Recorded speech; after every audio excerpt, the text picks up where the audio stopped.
वहां पर हम लोगों ने इस दौरान ऑक्सीजन की सप्लाई, आपने पहली बार देखा होगा कि ऑक्सीजन की सप्लाई हमें बाहर से मंगानी पड़ी। भारत सरकार ने ऑक्सीजन एक्सप्रेस चलवाई, वायुसेना के विमानों का इस्तेमाल ऑक्सीजन के टैंकर को लाने ले जाने में इस्तेमाल किया गया और ये लगातार चला है। फर्स्ट वेव में हमारी प्रदेश की कुल आवश्यकता ऑक्सीजन की जो होती थी वह 300 मीट्रिक टन की हो जाती थी, लेकिन सेकेंड वेव में यह बढ़कर के 1000 मीट्रिक टन तक पहुंच गई।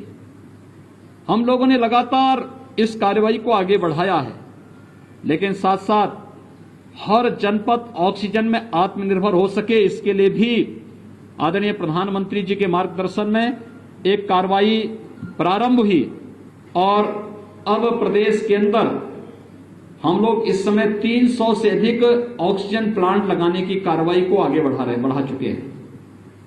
मुझे ये कहते हुए प्रसन्नता है कि आपकी मुजफ्फरनगर में भी 6 ऐसे प्लांट लगने जा रहे हैं, जो यहां पर 4 पहले से थे, उनकी क्षमता कम थी, 6 नए प्रस्तावित किए गए हैं जिनको हम यहां पर लगाने जा रहे हैं।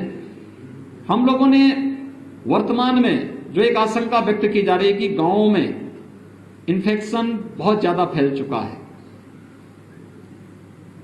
राज्य सरकार उसके प्रति पूरी सतर्क है। 5 मई से ही हमारी गांव-गांव में घर-घर सर्वे का काम चल रहा है। हमारी निगरानी समिति स्क्रीनिंग का काम करती है। स्क्रीनिंग के बाद लक्षण युक्त और हर संदिग्ध व्यक्ति को मेडिकल किट उपलब्ध करा रही है।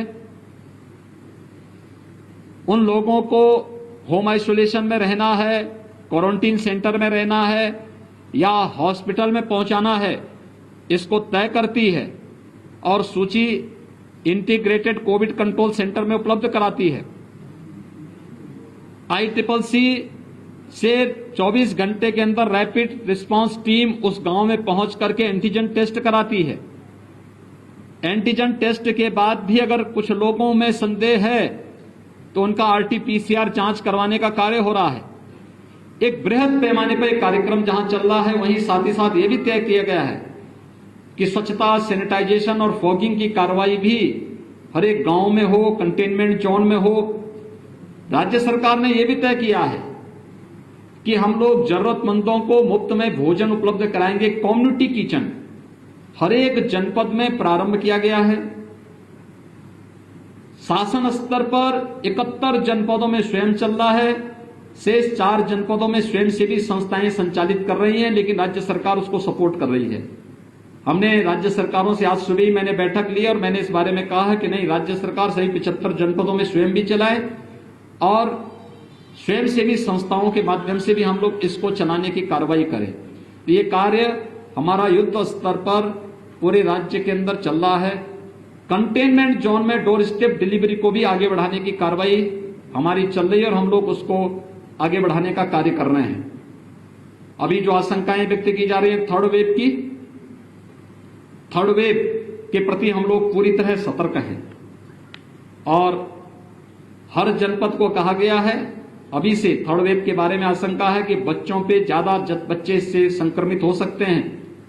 यद्यपि पहले ही उसमें कहा, पहली फर्स्ट वेव में ही ये बात कही गई थी कि हाई रिस्क कैटेगरी के लोग बाहर न निकलें, खासतौर पर जिसमें 60 साल से ऊपर के लोग, 10 साल से छोटी उम्र के बच्चे, गर्भवती महिलाएं, कम इम्यूनिटी के लोग, कमजोर इम्यूनिटी के लोग और एक या एक से अधिक बीमारी से ग्रसित कोई भी व्यक्ति ये घर के बाहर न निकले, घर में भी मास्क धारण करें। किसी भी व्यक्ति को बाहर निकलना है, जो शेष अन्य लोग हैं, आवश्यक कार्य से बाहर निकलना हो तो मास्क जरूर पहने और 2 गज की दूरी का जरूर पालन करें। थर्ड वेव के बारे में जो बच्चों के बारे में आशंका व्यक्त की जा रही है, राज्य सरकार ने अभी से अपनी तैयारी कर ली है। हर जनपद में पीको के निर्माण की, पीडियाट्रिक ICU के निर्माण की कार्रवाई, मैन पावर की ट्रेनिंग की कार्रवाई, पीडियाट्रिशियन, गायनेकोलॉजिस्ट, इन सब की ट्रेनिंग की कार्रवाई राज्य के अंदर हम लोगों ने प्रारंभ की है। ब्लैक फंगस की भी एक पोस्ट कोविड पेशेंट में ब्लैक फंगस की एक नई चैलेंज हमारे सामने आई है। कुछ मामले प्रदेश के अंदर आए हैं, उनके उपचार की व्यवस्था की जा रही है।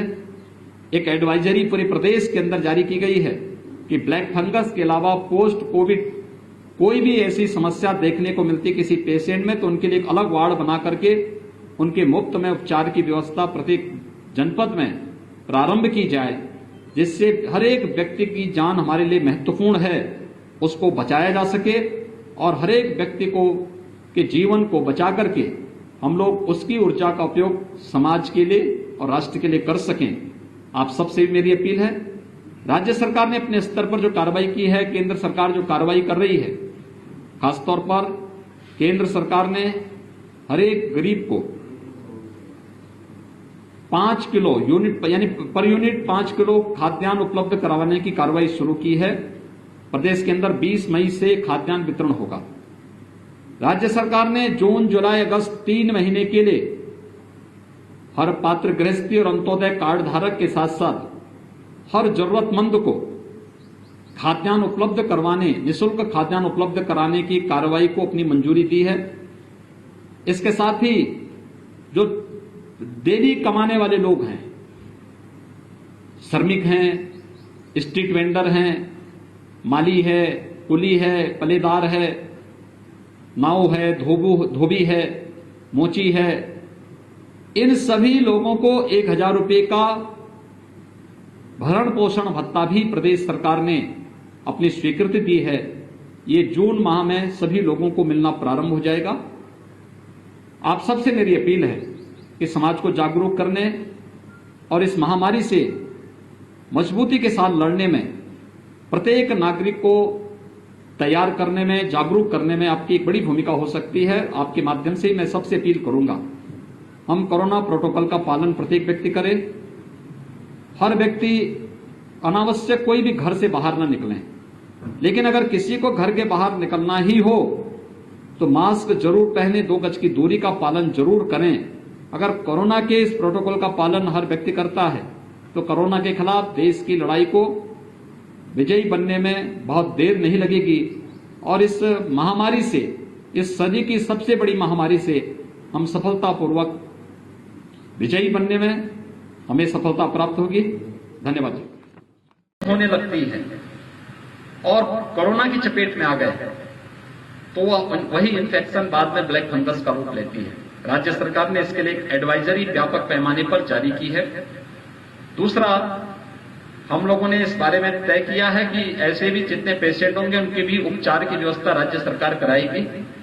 दवा की उपलब्धता के लिए सारे प्रयास प्रारंभ कर दिए गए हैं और अन्य दृष्टि भी जो भी पोस्ट कोविड कोई भी ऐसी प्रॉब्लम है, कोई भी ऐसी कॉम्प्लिकेशंस हैं, उन सब के उपचार के लिए हर जिले में एक हॉस्पिटल पोस्ट कोविड वार्ड के रूप में भी बना करके उन लोगों को उपचार की सुविधा वहां निःशुल्क उपलब्ध हो सके, इसके लिए हर जिला प्रशासन को निर्देश जारी किए जा चुके हैं। मेरी आप सबसे अपील होगी कि जो हम पहली वेव से कह रहे हैं कि हाई रिस्क कैटेगरी के लोग बाहर न निकलें, घर में भी मास्क का इस्तेमाल करें। अगर ये चीजें सावधानी हर व्यक्ति बरत ले तो बहुत बड़ा कार्य हो सकता है, क्योंकि इन्फेक्शन की चेन को रोका जा सकता है, बहुत सारे लोगों के अमूल्य जीवन को बचाया जा सकता है। हम लोगों को बताने की आवश्यकता है।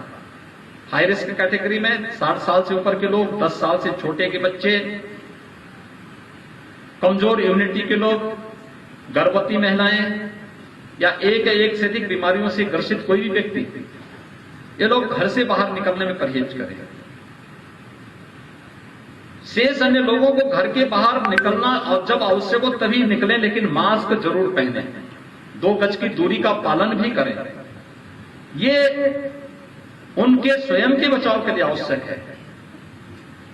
अगर इन चीजों का हम व्यापक प्रचार प्रसार करके हर व्यक्ति को मास्क लगाने के लिए उन्हें बाध्य कर सकें, जागरूक कर सकें और 2 गज की दूरी का पालन करने के लिए भी उन्हें जागरूक कर सकेंगे, तो बहुत बड़ा कार्य हो सकता है। कोविड के संक्रमण की चेन को हर एक स्तर पर रोकने में मदद मिल सकती है।